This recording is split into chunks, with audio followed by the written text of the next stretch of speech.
জালাল, ভ্যানের দিকে দৌড় দে, জলদি। রফিক নিজেও দৌড়াতে শুরু করে, কিন্তু তার পায়ে চোট লাগায় সে ঠিকমতো দৌড়াতে পারছে না। জালাল ততক্ষণে উঠে দাঁড়িয়েছে এবং জ্ঞান শূন্যের মতো ভ্যানের দিকে ছুটছে। রফিক পেছনে তাকিয়ে দেখে লাশটা প্রায় তার ঘাড়ের কাছে এসে পড়েছে। সে বাঁচার জন্য মরিয়া হয়ে তার হাতে থাকা মোটা দড়িটা দিয়ে লাশটার গায়ে আঘাত করে।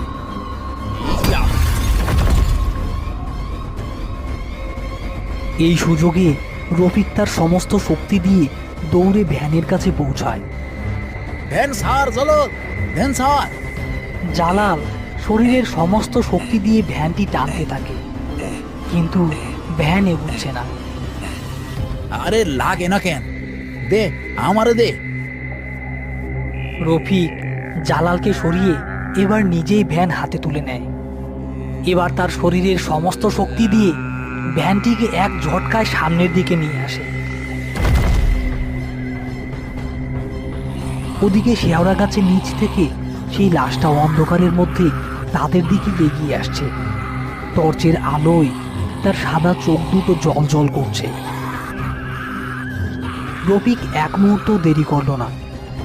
সে সর্বোচ্চ গতিতে ভ্যান চালিয়ে গ্রামের দিকে এগুতে থাকলো।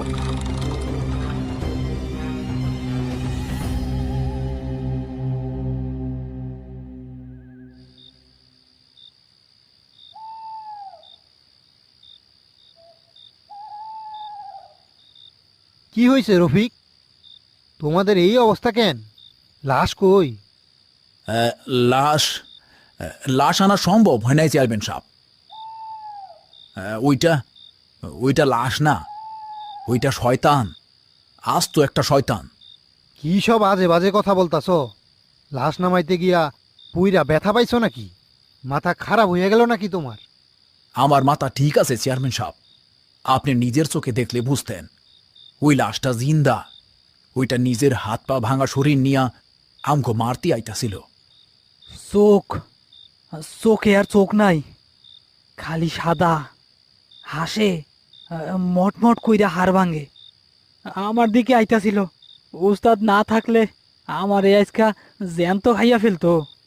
তোমরা দুইজন ভিতরে আইসা বসো, আমার সব খুইলা ক, কি দেখছো তোমরা? রফিক এবং জালালকে বাড়ির ভেতরে নিয়ে যাওয়া হয়। রফিক ঠান্ডা মাথায় যা যা ঘটেছে তার সব কিছু চেয়ারম্যানকে খুলে বলল। হাড় ভাঙার শব্দ, সাদা চোখ, বীভৎস হাসি